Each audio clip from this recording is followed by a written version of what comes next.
What's up, guys? It's your boy Zowoki back out with another Chris Watts video. And today, by somebody sending it to me on Twitter, we're going to be looking at, was Nichol Kessinger more involved than we thought? Question mark. Well, that's not really a question. Chris Watts' hidden evidence exposed. I'm definitely intrigued. Hopefully, it's not something that we've already seen or known about. We're going to take a look at it together. So grab a chair, get comfortable. Also, don't forget to subscribe to my YouTube channel by hitting that white bar icon down at the bottom right. Hit the bell icon next to it.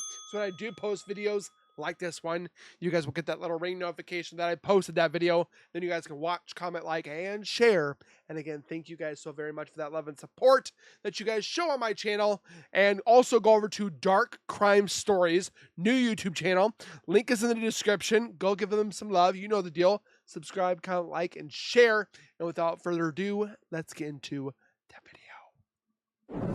Welcome to Dark Crime Stories. Thanks for subscribing and supporting us. Get ready for chilling true crime tales. Hit that subscribe button. Well, that was On intense. June 14th of this year, Chris Watts' former cellmate, Dylan Tiemann, released a new book series that claimed Nichol Kessinger was directly involved in the crimes that Watts committed on August 13th, 2018. Which that book did get removed from Amazon. My name is Dylan Thomas, and my DOLC number is 50479. And Chris Watts is my brother, and my co-author Tomann's books offer new insight into the potential motivations and mindset of Chris Watts, providing us the first detailed accounting of Kessinger's purported influence leading up to the crimes, with the books even going on to assert Nicole's alleged involvement in the crimes themselves. Making the claim that she was present at Survey 319 the morning of August 13th in today's video, we will continue our deep dive analysis through the timeline of events relying on the primary evidence and supported facts surrounding the case, and after providing you with a clear picture of what we know happened, we will contrast the evidence against the backdrop of Tomann's version of events, leaving it... I think, there's been, I wouldn't say mixed communications about Dylan Tallman, but I know there's people that have mentioned that he can't be trusted or something, or he's not a valuable source of information and so forth. I honestly, if the man's not doing the D word, the DRUG, bring him in, give him a lie detector, see if he's telling the truth. Again, you can't use that in court because lie detectors are kind of weird here and there. But let's get a baseline to see if he's telling the truth.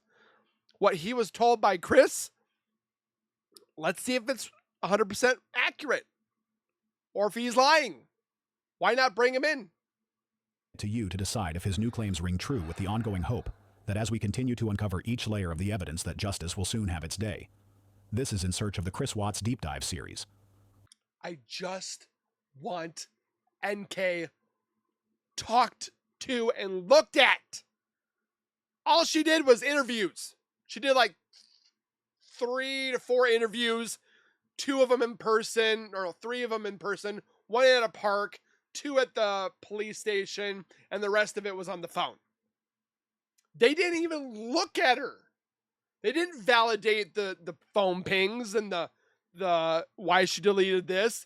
Hell, she didn't even come forward on her own volition because Anadarko sent the emails to the police, and then what's her face? Nichol Kessinger got wind of it and was like, oh crap, I gotta go take care of damage control.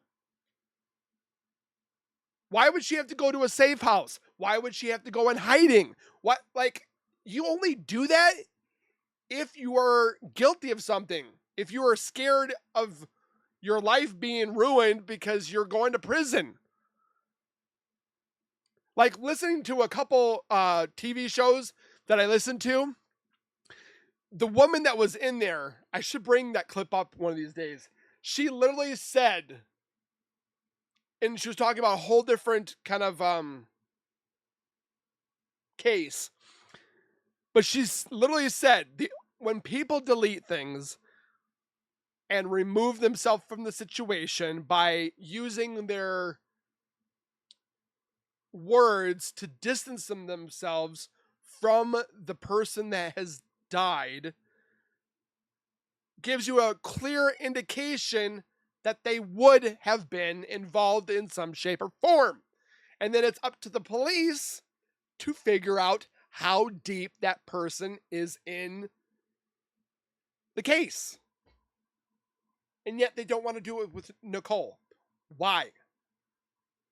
They got Chris, thank the Lord. But let's look at Nicole. Is it going to cost a few $1,000s? Yeah, it's taxpayer dollars. So do it. When we last met, we revisited the final 2 weeks leading up to the morning of August 13th, 2018. The discovery records provided insight into the trials and tribulations that Shanann faced during that time, as she desperately tried to find a way to restore a marriage that Chris was already bound and determined to destroy. And yet the Shanann haters continuously go on for no stupid reason that, oh, Shanann did this, Shanann did that, and it's all about Shanann being the bad person. Would enact his cruel and unfathomable crimes, his vain attempts at secrecy would unravel under the weight of Shannon's family and friends, who from the very beginning would not relent. They were determined to hold Chris Watts accountable for the truly monstrous acts that he had already committed. They already but it's knew. in this retrospective that we remember and affirm that no victim deserves the crimes perpetrated against them, and no amount of influence takes away from the responsibility that Chris Watt bears now and always. So with that said, let's begin just after 5:18 a.m. On August 13th, 2018, we see the lights from Chris Watt's truck turning on. Moments later, we see this person... But Nate's camera activates first. I'm guessing the lights on the house of Chris Watts' house is the reason why Nate's cameras were activated. It was not the red car because the camera was already running before the cameras turned on. Walking towards Chris's work truck, and in future installments, we will return back to this moment in time. Less than 1 minute later, Chris's work truck is parked in the Watts family driveway. We now know through law enforcement's body cam footage and their discussion with Chris's neighbor Nate that this was the first time that Chris had ever parked his work truck directly in front of his garage. It quickly became evident to law enforcement that Chris clearly intended to obscure anyone from seeing what he was loading into the back of his work truck that morning over the next 18 minutes. Chris can be seen loading and unloading various items into the back of his truck, including tragically his own family. And just after 5:45, Chris Watts leaves his driveway en route to Survey 319 with both of his... And then Nichol Kessinger's phone pings in Frederick at 6:18. Children still alive in the back seat. It's now 6:16 a.m., and Nichol Kessinger makes a call to her close friend Jim. 3 days later, during Nicole's first in-office interview, Detective Kobach would ask her if she was willing to verify her whereabouts for the afternoon of the 13th of August. Nicole would acknowledge that upon arriving home that day, her friend Jim was already present at her apartment, which meant that he could confirm her arrival, however, when pressed to confirm her alibi. This is how Nichol Kessinger responded. But that was the afternoon. What about the morning? We know that she got home from work about 45 minutes after, at 3 o'clock to 45 minutes. She got there just before 4. But she didn't show up to work until 2. Called her sex therapist and then went home. Where's her alibi from the morning? Oh, Jim has the alibi? Let's talk to Jim. Oh, she says, leave Jim alone. And you're okay with that? Where in the right mind of these police officers did they decide, oh yeah, we're going to listen to her? What? I've seen people investigated that are like not even closely involved, and they still go talk to him. But they can't talk to Jim? From an investigative point, he could be a person who could say, yeah, I was there at 3:45. He doesn't know Chris. He doesn't know anything. Or why did Nicole call Jim at 6:18 and her phone pinged in Frederick, Colorado? Why? Her truck was seen in the vicinity around this time. You could say with one phone call, yeah, she came in at 3:45, done totally. Do you know what I'm saying? And I don't have to ask anything more than, hi, Chris. My name's Kevin. I'm her Jim. And I'm not saying you have to give it leave alone. If at some point I needed Jim's info to, let's say, we couldn't find your phone records, would you tell me I will give them to you? Would you tell me who Jim was if you had to? I don't really want to involve him in this, so it's not fair to him, that's not. No, if I do not have to do that, that's fine. Nicole's friend Jim is just one of many rabbit holes throughout the vastness of Watts Island. And they never, ever talked to him for some stupid reason. But during one of Nicole's final interviews with Detective Kobach, he mentioned that she had pictures on her phone of a heavier set man who was with her at the same time she and Chris were at the sand dunes. Nicole then confirms that the picture was of her friend. I'm guessing they had a three-way because Nichol Kessinger was Googling how to prepare for booty stuff and three-way stuff. So that would incline that there was another man. Jim. And this confirmation would mean that Chris knew exactly who Jim was. And it's Jim who Nicole called in the minutes just after Chris left his house to go to Survey 319 that morning on his face Nicole's call to Jim. For 1 minute.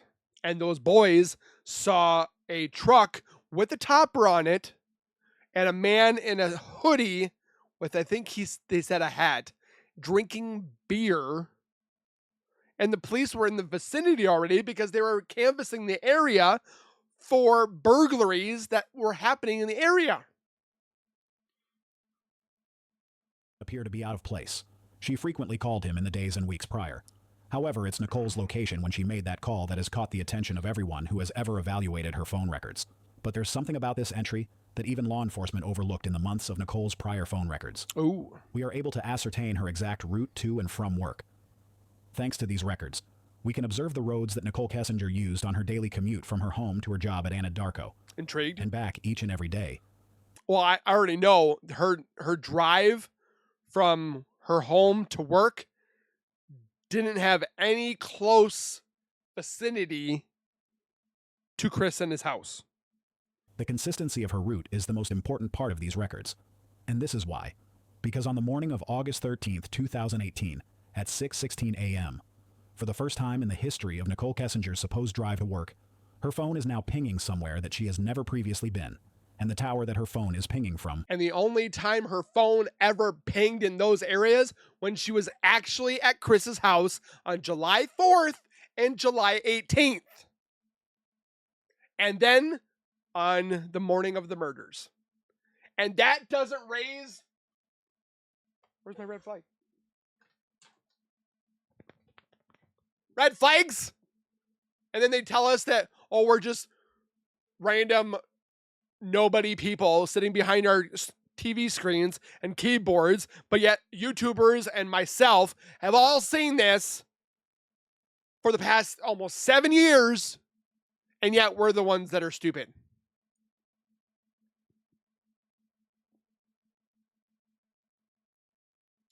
I jumped ahead. We are able to ascertain her exact route to and from work.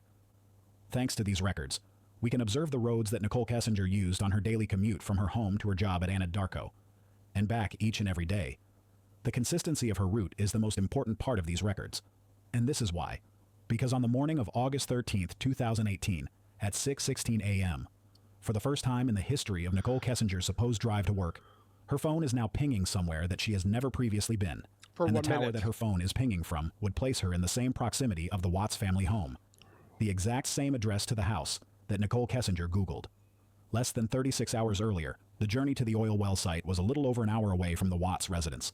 But while Chris was headed there, he would begin calling and texting his coworkers just after 6:30 a.m. To not go there. Watts initially tried calling Cody Roberts 3 different times before finally sending him a text asking him, "Where are you at?" 1 minute later.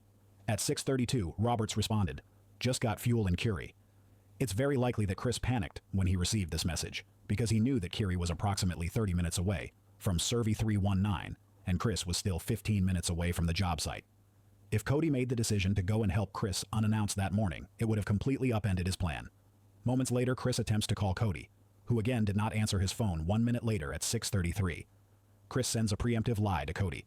"Okay, I'm already at Survey 319, but not wanting to leave anything to chance." Chris sends a second message to Cody. "Where are you going first thing this morning?" Robert's response, DPC state. Chris replies in sickening relief with a thumbs up emoji. But just when he thinks he's in the clear 2 minutes later, Roberts texts Chris again, informing him that one of their coworkers, Chad McNeil, was also planning on going out to Survey 319 that morning to work on the well site, while immediately asks Cody to confirm with him if he should be expecting Chad to show up that morning. Cody replies to Chris, "I think Chad might be heading out there today." His phone was breaking up pretty bad, though. Moments after receiving that message, Chris now begins to try and call Chad McNeil, who he now knows could likely show up to what will soon be the epicenter of a massive crime scene. And still, I still can't figure it out. I know there's like 38 minutes of uninterrupted time that Chris had, but in between him disposing of his family, he's calling his workmates, his coworkers. How is he doing all this by himself? It makes no sense. Chris knows that he cannot arrive to the worksite with his entire Iyer family in the truck, especially if his coworkers show up while he's trying to hide the monstrosity of his crimes. So as he speeds down the highway, Chris picks up his phone and tries to get Chad to answer. But again, no response 2 minutes later, and it's now 6:41 a.m. Chris is now just minutes away from Survey. 319, he opens up iMessage and sends a quick text to Chad asking him, "You headed out to Survey 319. I'm already out here."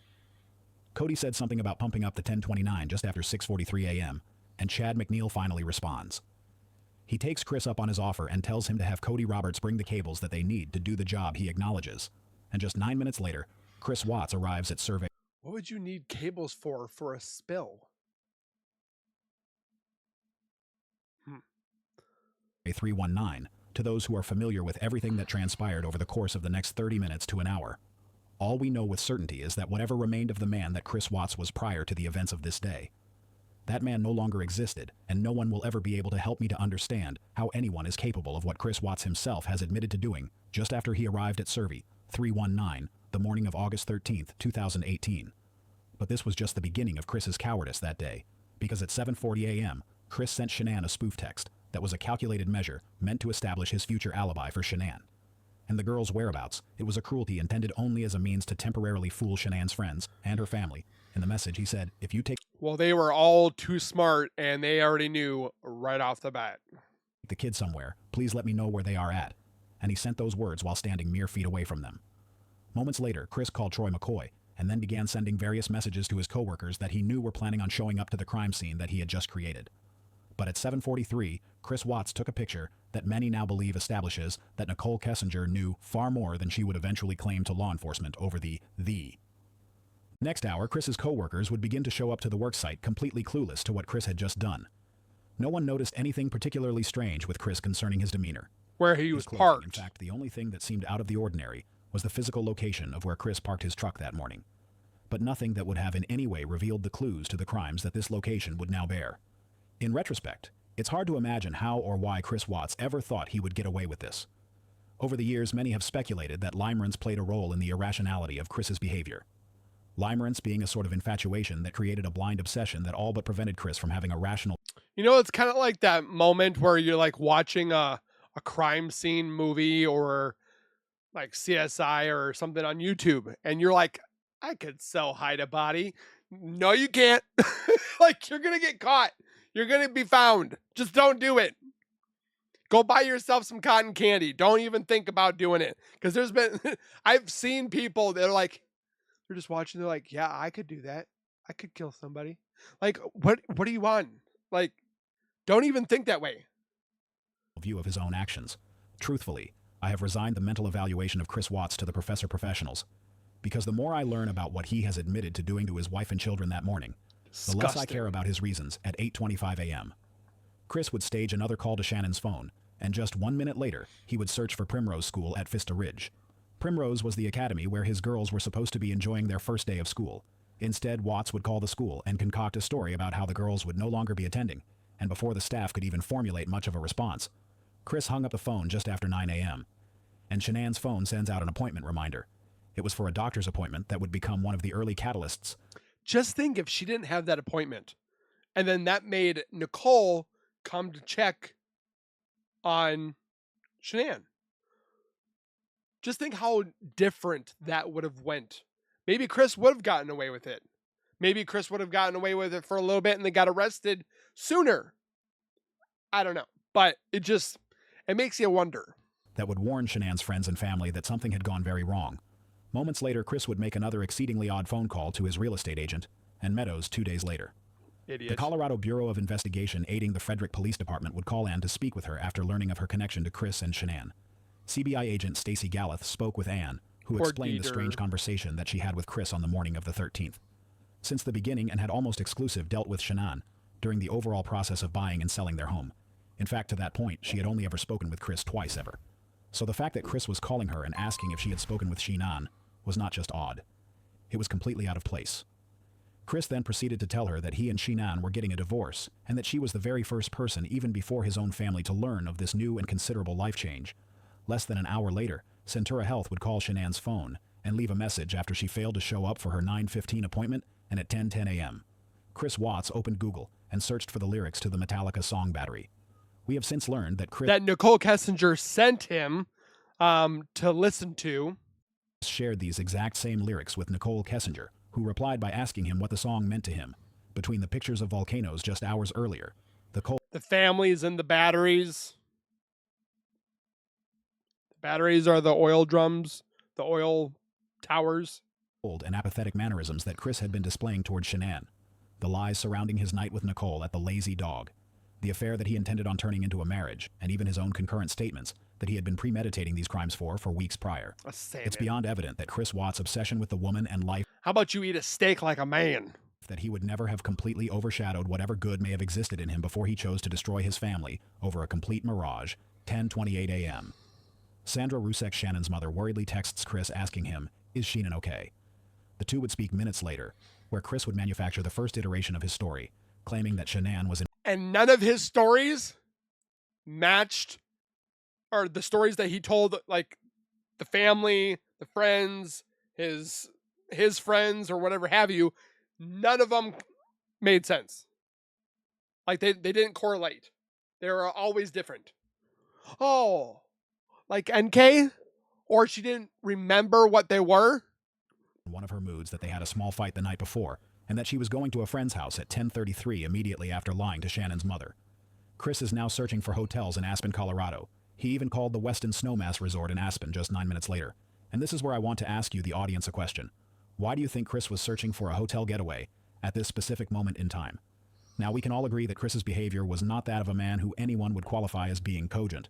However, it would seem that his primary motivations during this period of time were solely based on the preservation of his relationship with Nichol Kessinger. And if you recall in Dylan Toman's books, Chris was reported to have said that on the morning of August 13th, just hours before this hotel search and phone call, Nicole had allegedly told him to choose between her and his family, and that when he did choose her, she held him and promised that she would marry him and said that she would take care of everything for him. So again, I want to ask you the question. If Nichol Kessinger was truly oblivious to Chris's actions, as she will later claim, then why would Chris be making plans that included her, unless he believed exactly that she would go moments later at 10:44 a.m. Thank you for this channel. What is this channel? Dark Crime Stories? Well said. Sandra Rusek calls Chris again. She would go on to call Chris one final time, as it was now becoming completely obvious that Chris was not going to help the Ruse Cheeks locate Shanann.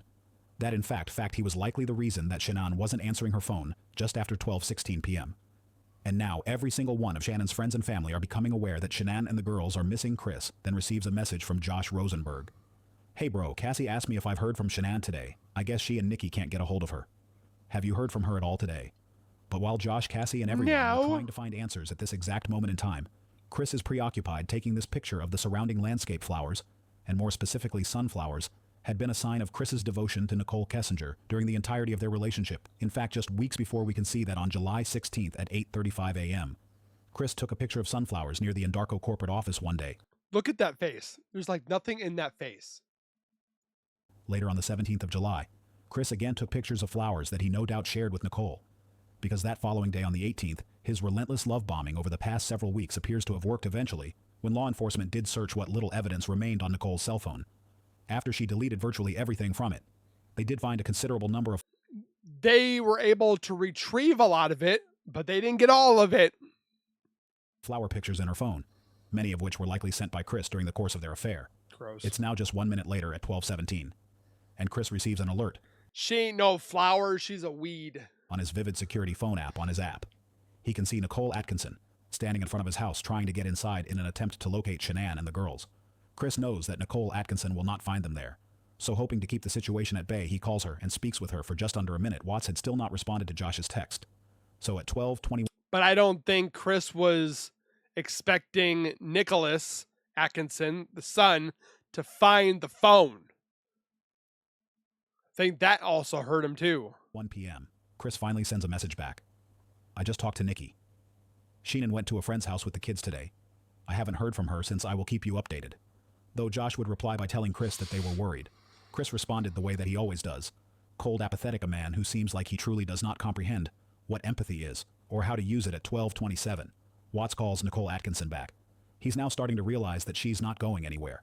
It's around this time that Chris leaves work to head home, because Nicole Atkinson has made it clear that she's not backing down until she finds Shanann and the girls. Atkinson had already been deeply involved in trying to locate Shanann throughout that morning.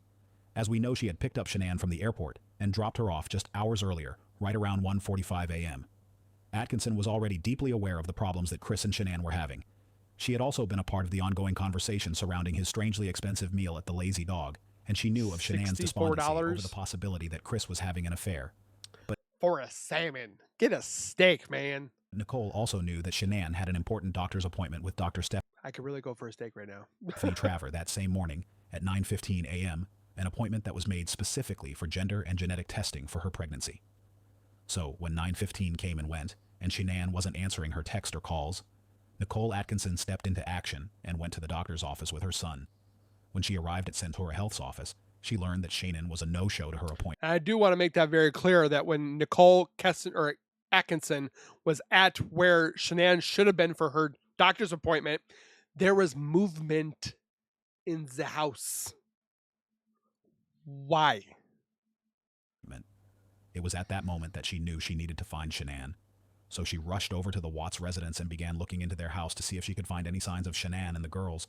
But at that moment, Nicole Atkinson had no earthly idea just how important of a role that she was about to play in a crime that Chris Watts was already desperately trying to cover up at 12:27 p.m. Chris is in the midst of his own self-inflicted chaos when he receives a message from his realtor in Meadows. She says, "Hi, I'm working on your market analysis. I would like to bring my listing coordinator with me when I bring it to your house. Did you finish the basement? Are there any other upgrades to the house?" A few minutes later, at 12:31, Addie M. messaged Chris asking if Shanann was okay. Everyone is worried. It's not like her to not respond, and we haven't heard back from her all day. Chris would initially ignore this message, but by this point in time, it's obvious that he has completely underestimated Shanann's friends and family, let alone the lengths they were about to go to force Chris to be accountable for everything he had just destroyed 10 minutes later. And Chris is back on the phone with Nicole Atkinson while rushing home. But just 2 minutes later, after their 40-second phone call, Shannon's friend Cassie stages the first significant confrontation of Chris in her valiant attempt to get answers. Cassie messages Chris at 12:43 p.m. "Shanann is in a very bad way emotionally, and I'm worried about her. I know you're having issues, but I don't know to what extent how. However, I do know that I have never seen her so broken to an extent that I am worried." Chris responded, "She went to a friend's house with the kids, but she won't tell me where. Though when I get home, I will update you a few minutes later." Cassie messages again, "Sweetie, nobody knows about you or her, other than Nicole Atkinson. And I. So where would she go if not with Nikki? Or not to Arizona?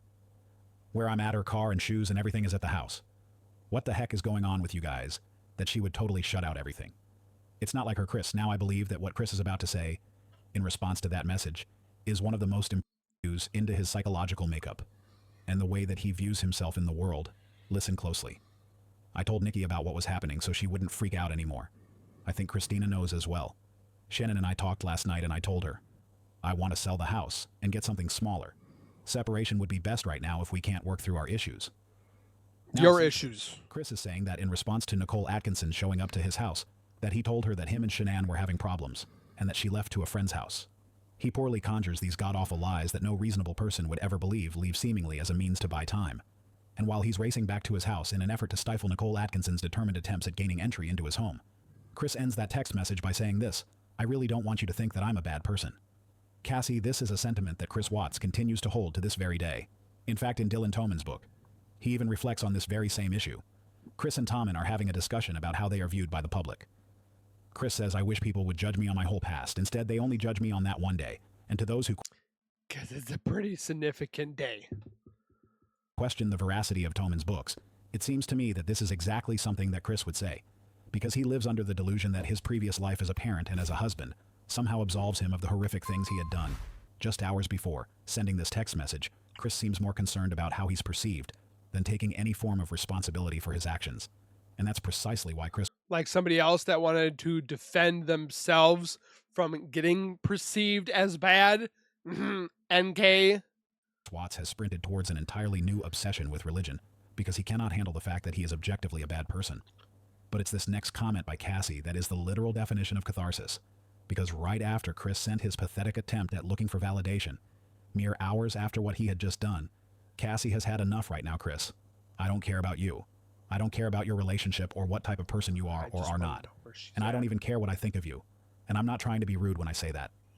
And right after Cassie says exactly what all of us are thinking, Chris continues to demonstrate the apparent actions of an unbothered sociopath, because while he's racing back home, he makes sure to take the time to respond to his real estate agent's previous questions, telling her and go dump some things at a red garbage can. the basement is still unfinished. No other upgrades by 1:03 p.m. Cassie is done messing around. She rightfully chastises Chris, telling him that her only concern is for his wife and for her well-being. She tells Chris that Nikki is calling the police, saying that Shanann is broken emotionally. She explains to him that Shannon's blood sugar dropped due to not eating, and it could easily cause her to pass out. So unless he wanted the police to bust down his door, he better get home and check on his family 2 minutes later at 1:05 p.m. Chris responds, "I'm going home." "Cassie, I'm on my way. Don't call the police. I will be there in 45 minutes. It's hard to imagine what would have happened if Shanann's friends were not as involved in her life as they were, Right. if Chris had been given the opportunity to spin his lies, uninterrupted for just one more day, She had great friends. just after 1:13 p.m. And Troy McCoy texts Chris asking if everything was okay, telling him if you need anything, let me know 1 minute later. And Chris is still answering random, completely unimportant questions to his real estate agent at 1:31 p.m. Nicole Atkinson calls Chris again, trying to ascertain where he is. He tells her that he's still en route and he will be there shortly, but Nicole Atkinson refuses to wait even 1 minute longer. So she calls the Frederick Police Department and eventually speaks with Detective Dave Bombover. During the call, she conveys the urgency of the situation, that Shanann was not only pregnant, but that she was also diagnosed with lupus and diabetes. Atkinson would explain that after she left Shanann's doctor's office, she arrived at the Watts residence and tried to gate entry into their home. However, the front security door in her IR latch was locked and prevented her from accessing the house. It was then that Atkinson's son looked in the garage window and noticed that Shanann's vehicle, along with the girls' car seats, were still inside. Which the doors were getting pushed and setting the alarm off. So then Chris would call and say, "Will you stop pushing on my door?" kind of thing. Just after 1:40 p.m., Officer Crod responded to Nicole Atkinson's request for a well check. This body cam footage begins when Officer Crod arrives to the Watts family home. Upon arriving, both the officer and Atkinson attempt to see if they can gain entry into the house or to locate Shanann and the girls. Approximately 15 minutes later, Chris Watts arrives. And this is the first time we get to see just how suspicious his behavior was from the moment he stepped out of his vehicle. Right at Eventually, Chris is interviewed by Detective Bombover, who arrives at the scene. A short time later, Chris will concoct his first set of lies to law enforcement, claiming that her disappearance was only because he and Shanann were having marital problems. He told Detective Bombover that he woke up at 4 a.m. and left for work at 5:27. However, like most things with Chris Watts, none of that was true. Chris claimed that both he and Shanann were in tears that morning. However, they did not argue, and that Shanann had told him that she was going to take the girls He didn't shed no dang tear. to a friend's house later that day. Throughout the entirety of this body cam footage, the only thing we know at this point in time with certainty is that Chris was capable of committing a crime, the details of which most people could not begin to fathom, and just hours later, he is completely calm, cool, and collected. It's why so many of people have made the assertion of psychopathy when analyzing his behavior in body language, because regardless of what Watts or his family has to say, he appears completely unbothered. However, that was about to change when law enforcement learned that Chris's neighbor Nate had evidence that proved that Chris was the only person who was seen leaving the Watts residence that entire day. Watching this footage of Chris Watts standing there, hands above his head, clearly panicked and barely able to breathe or maintain his composure, is one of the few moments that we actually get to see Chris squirm, because it's this footage that not only confirmed what law enforcement would go on to use to prove their case against him, it would also become the cornerstone of the allegations against Nichol Kessinger. And before we're done with this series, it's my hope that you will understand exactly why. By 2:10 p.m., Chris is now receiving messages from many of the friends of Shanann. Christina Meum texts, "Chris, what's going on? Where are you? We are so worried." 1 minute later, Chris staged another fake text to Shanann sending, "Where are you?" just after 2:11 p.m.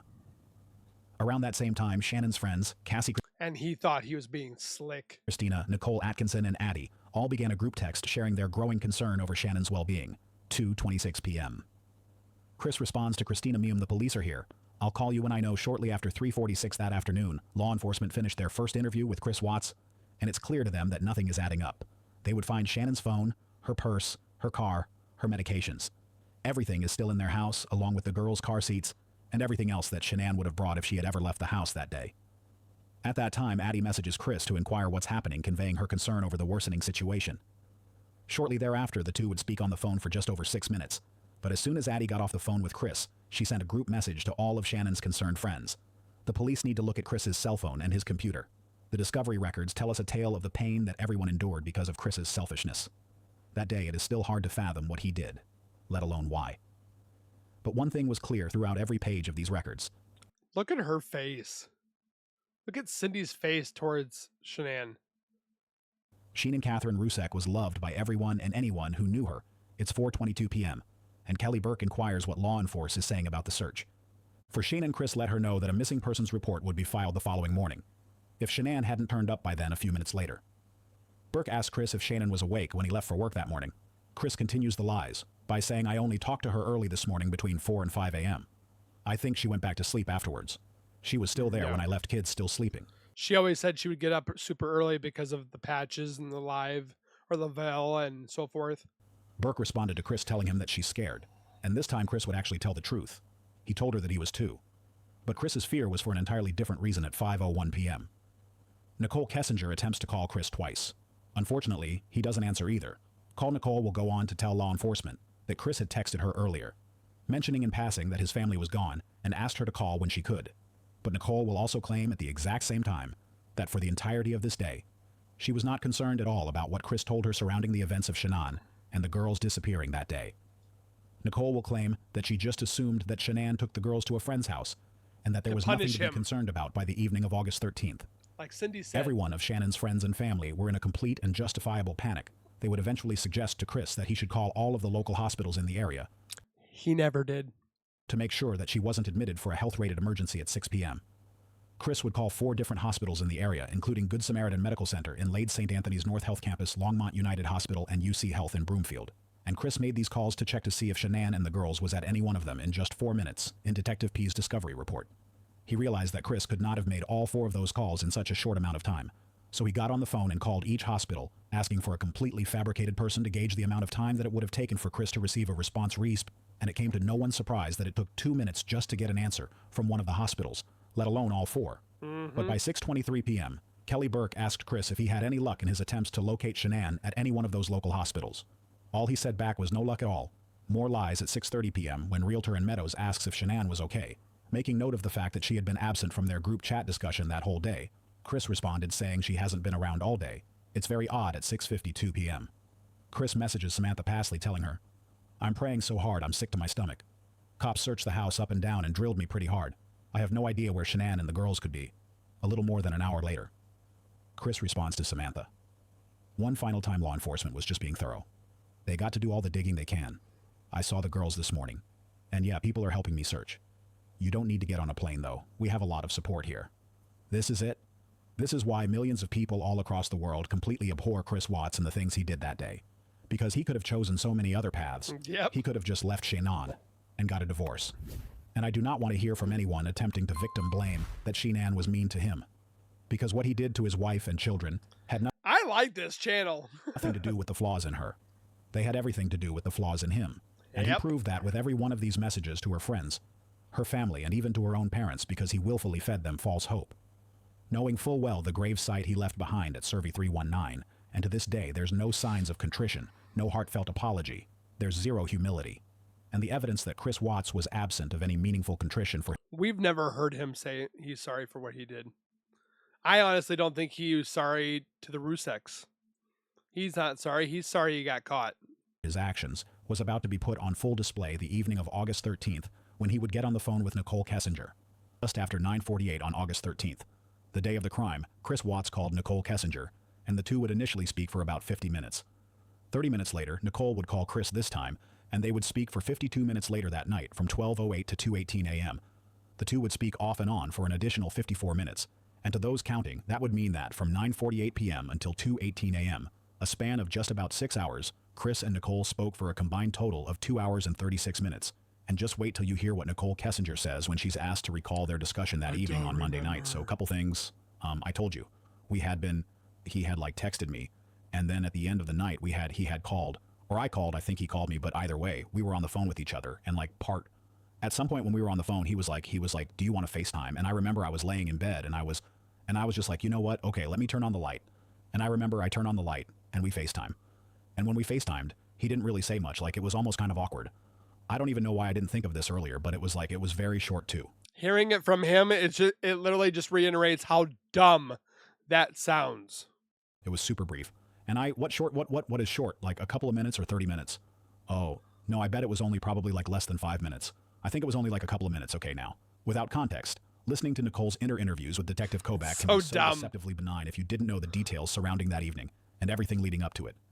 If all you heard was her talking about her conversations with Chris that night, I could understand why many people made the wrong first impression and assumed that she was not involved. But as they say, the devil's in the details.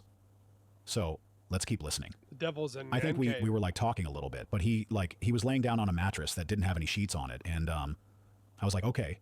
So I was thinking like, well, maybe he's in bed. I don't know what's up, but I remember asking him like, where's your sheet? You know? And he's like, oh, I washed them. And then this is the part. I don't remember if this sentence right here came in the space home conversation or if it came in a phone conversation, prior FaceTime conversation. But regardless, this next sentence came on Monday night. And I'm so sorry that I cannot always remember chronological, every little detail. That's okay. It's understandable. There's so much. But I remember he was saying that he was cleaning the house. There's a lot of is what it is. To try to keep busy, to take his mind off of things. And this was on the phone. So far, Nicole has successfully deflected Kevin Kobach's questioning by insinuating something sinister surrounding Chris's laying on his bed without his bed sheets. She knows that it implies that he was up to no good. But she also knows that she spoke with Chris for nearly 3 hours. And there's something else she's hiding about the morning of the 14th that she's praying Detective Kobach won't bring up. I didn't honestly think that much about it originally, because that man is always cleaning. Like, he's a very, very, organized, meticulous, clean individual. Like, he's the type of guy that will, vacuum his whole house one week, and if there's rooms that don't get used, he'd vacuum again the next week, just because it's, part of his routine. Okay? So the fact that he's, cleaning to kill time and take his mind off things did not seem like a super red flag to me every time that Nichol Kessinger is trying to deflect time that she is... What does that have to do with the case? ...attempting to subvert the truth. She accomplishes this very much like a magician. In one hand, she provides you with the distracting story that very likely has elements of the truth, while at the same time using the other hand to hide whatever it is she doesn't want law enforcement to see. Nicole's comments about Chris doing laundry and the bedsheet sounds incredibly contrived, because again, she's still hoping that Kevin Kobach will not find the one thing that she cannot explain. And I'm not sure if you've noticed yet, but she has still yet to describe what they've talked about in any demonstrable detail. So anyways, that didn't seem out like the norm for me, but something that just kind of dawned on me last night, as he made the comment directly after that. He said I had to watch the kids' sheet. He was like, they smelled, and I was thinking about that last night, and I'm like, this man keeps that house so clean. This the cleanest house I've Because they smell ever seen, and I'm like, this man keeps that house so clean. Why would his kids' sheet smell bad? And this, you think this was Monday night? What time do you think it was? Monday night. Oh God, I don't even know. I almost wish you guys would show me my phone number. I'm going to read off your phone calls for Monday and Tuesday starting. No, it's on Monday. Just me. Monday night. Monday night. You guys had we talked about a phone call yesterday, but you guys had a phone call. Monday night, it looks like he called you. It was 48 minutes and 57 seconds. It was at 9:48 p.m. that he called you. So that would take us to about 10:35. And then there's another call on Monday. It's for 51 minutes and 25 seconds. It looks like, I'm not sure looking at this who called who, but it looks like you called him. That's what and it that feels was at like. 11:09 p.m. That lasted 51 minutes. So that takes us to midnight. And then there's another phone call where he calls you. So we're now into midnight, you know? Tuesday morning, it's a 30-minute phone call. That lasts until 12:38 a.m. And then, after 12:38 a.m., there's a 2-minute and 44-second phone call that lasts that starts at 1:12 a.m. It's 2 minutes and 44 seconds. These are the words of a seasoned professional of deception and deceit. Nicole knows exactly what she said during those phone calls with Chris. We know she does because she will later provide law enforcement with a detailed, exhaustive timeline of the entirety of her relationship with Chris, providing painfully accurate details about events that had occurred weeks and months earlier. But the phone calls Nicole and Detective Kobach are discussing right now just happened 4 days prior. And the reason why this moment matters so much is because of what was happening at 2:07 a.m., the morning of August 14th. Now I want you to listen to Nicole's answer clearly and without interruption. It's long, but it's important because this is the one and only time that Nicole provides a reconciliation of those conversations. And remember what you're about to hear. Satisfied law enforcement, CBI, the FBI, and DA Michael Rohr, as a sufficient answer concerning what they discussed for 156 minutes, less than 24 hours after Chris Watts committed his crimes. So yeah, so I would almost, this is just me, but I would go get my text messages with him from that night. And I would like think them up to that like time frame because there was texting in between that. So I think what happened is he called me on that first call, and then there's that gap between the first call and the second call. In that gap, that was when I'd be FaceTime for a few minutes, and that was when I got up out of bed because I was just having trouble sleeping, and I was like, I went and did laundry. That's what I did. I went like, I just put some clothes in the dryer, and then I think I called him back. And I think it's the tide that I got from Target. Have you been to Target recently? Target changed their whole store nowadays. It kind of mixes with Walmart now because Walmart looked like that's how stupid it sounds.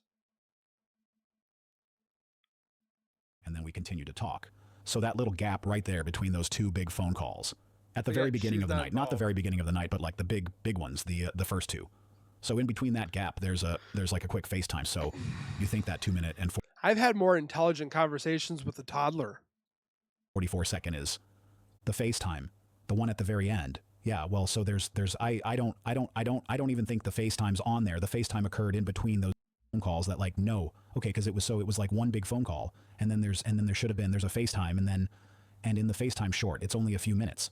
And then there's probably just a few more minutes. There's a few more calls on Tuesday. So 112 is the 2 minute and 44-second call. That lasts till approximately 1:15, and then there's a long gap until 1:50. So another 45 or 35 minutes. And then there's a 7-minute phone call. That phone call lasts till 1:58 a.m. And then there's a 10-second phone call at 27 a.m. Followed by I think he calls you and maybe leaves a voicemail or something, or you don't pick up. So there's a 10-second call, and then directly after that, there's a 10-minute and 24-second phone call. Okay, so I'm talking about the two at the very beginning and the two long ones. And is that when he's talking about the kid? The she. Okay, so yes. I will help you line this up. Like, I almost want to just come in there and like drop and drag all of my text to where they were going. You know what? We may meet and do that. Here coming early next week. Did you hear what just happened? Nicole was Really watching it and hearing it from this guy's voice, it just puts it in perspective of how like and yet we're wrong. We're told that we're stupid for thinking that she's involved. Look how BS her wording is.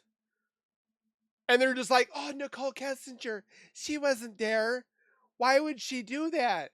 And then you listen to this. It doesn't make any sense. But she helped. She had bombshell evidence. What? Jibber jabber? Blah, blah, blah, blah. That's literally what she was doing. Then you know that guy that's on Bruce Almighty? That's literally what she's doing. asked several times about her discussions with Chris during their nearly 3-hour-long phone call, and instead of answering the question, she offers to come down there and help fill in the gap. And guess what? That never happened. But something very important did happen just before 2 a.m. that night of the 14th, while Nicole was speaking with Chris during the call that began at 1:51 a.m.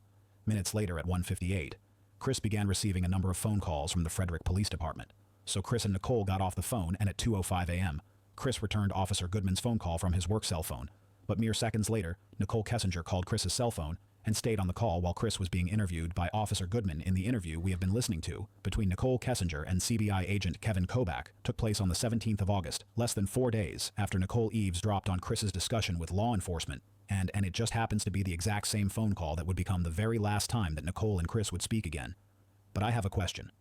Why would Nicole want to know what law enforcement was saying?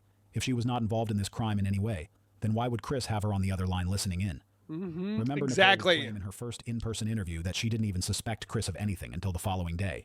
Because she wanted to make sure that her information lined up with Chris's. So knowing what you now know, listen to the very next thing Nichol Kessinger said as Detective Kobach began to press her about these calls. Yeah, well, all those phone calls at the very end of the night, that was me freaking out. Like, if you look at my text, a lot of that was like, I can't sleep. She was not freaking out for Shanann's sake. She's freaking out because she didn't want to get involved in this. Really scared. Where's your family? That was like me freaking out and him calling to like try to assure me, or me calling him like, please talk to me. I'm super scared. Where's your family? Like, those little ones at the very end of the night are me not being able to sleep and trying to get him to like talk to me about like, and just, I guess, making sure everything was okay. So that those like real L ones, and that's why they're all kind of like sporadic CU. I'd be up for like an hour, and then I'd fall asleep for like 15 minutes. and then I would like wake up and start stressing again and try to call him back. Like, so that's why there are all these like little sporadic ones throughout the end of the night. But those two big ones is, so yesterday we talked about, Tuesday was mainly text messages regarding your confrontation about his wife being pregnant. Doesn't all of this start to make a lot more sense now? Because again, if Nichol Kessinger isn't involved, then what would she have to be so scared of? Exactly. Why is she unable to sleep? Why is she asking Chris to calm her down if she wasn't involved? Then what is she so panicked about? But it's probably... I don't want to ruin my life, Chris. I didn't think we were going to get caught. You need to help me. I'm freaking out. That's literally probably what she did. Probably not a surprise by now, because immediately after Nicole implicates herself by virtue of her reaction alone, Detective Kobach responds by completely changing the subject. Nichol Kessinger had spent the last 2 months gallivanting around with a man who she knew was married. She never once showed any concern over Shannon's well-being before. In fact, she outright refused to even say her name. But even more... And when she did say her name, she said this, or she did this. Hello? Importantly than all of that combined is if Nicole was not involved, then she had no reason to suspect that anything had happened to Shannon or the girls during these initial calls. Because I would like to remind you that 24 hours before this conversation took place, Nicole conducted her first in-office interview, and previously said this did that. So the death strike you is odd, but you're thinking maybe she just left. I just thought she needed to, like, get away from the situation. I mean, that didn't seem that awkward to me. That a couple that is going through separation would be like, I need to leave. I just need some space. Like, it didn't even, like, process. I was like, okay, like, give her some space. I really thought she left. I was like, let her go. You know, she'll come back in a day. She'll be all right. Let her cool down. She'll be here. It'll be okay. You know, like, have me convinced, like, I think she's just upset. And it's here that I want to contrast what we've learned against the backdrop of Dylan Toman's books, after taking the time to read them. There are a few important things that I've learned. Many of you have a healthy dose of suspicion anytime new claims arise from Watts Island, and it's for that reason that I have evaluated Toman's claims, by trying to ascertain if there is any uniformity to the way that he describes Chris Watts. Much of what he conveys is identical to how we know Chris communicates the way that he speaks through coded religious idioms, and more importantly, the univocal narrative that he provides, which is synonymous with what we already know of Chris Watts in Toman's second book. He writes about a discussion that he had with Chris concerning the morning of August 13th. He states on the morning of August 13th, I was going to check in with Nicole because we had plans to meet up before work. My plan was to skip work and spend the day with her until all of this transpired. I immediately thought of Nicole, and I thought perhaps we could start over somewhere in North Carolina. You guys were going to take off of work to what? Cuddle or commit a crime? But losing my wife made me feel doomed alone, especially the thought of losing my mistress too. So I met up with Nicole where we were supposed to rendezvous on the way to work. She was so calm about the whole situation, she told me to just go to work like I was supposed to. And she asked me about the girls. We talked it over for a while, and we decided that we could make it look like they went missing now. If this account is to be believed, it would mean that on the morning of August 13th, Chris not only met with Nicole, but that she helped encourage and direct him on how to cover it up. Toman's next segment goes on to say when Chris was asked what they decided to do with Shannon, after he had already committed his crimes against her, this is what I think Nicole happened. responded by saying that she would take care of it later on. Toman confronts Chris and asks him if he had any help in the commission of the crimes against the girls. Chris responds by saying, yes, I did. Toman asks him, did Jezebel help you? Chris sighed and eventually he responded, yes, over the last 6 years. So many of us have quietly watched and listened to the countless documentaries and iterations of this case, every single time. We are reminded of these moments we grieve with her family, knowing the unimaginably heavy price they continue to pay for a crime that should just never have happened. Amen. This retrospective is our way of continuing to advocate for justice for the people who matter most. In this case, Shannon Bella Cece. And I want the justice, and I want that woman to pay for what she possibly was involved with. So, Nico. But we also want to remember all of the victims of violent crime that happens all over the world. And hopefully this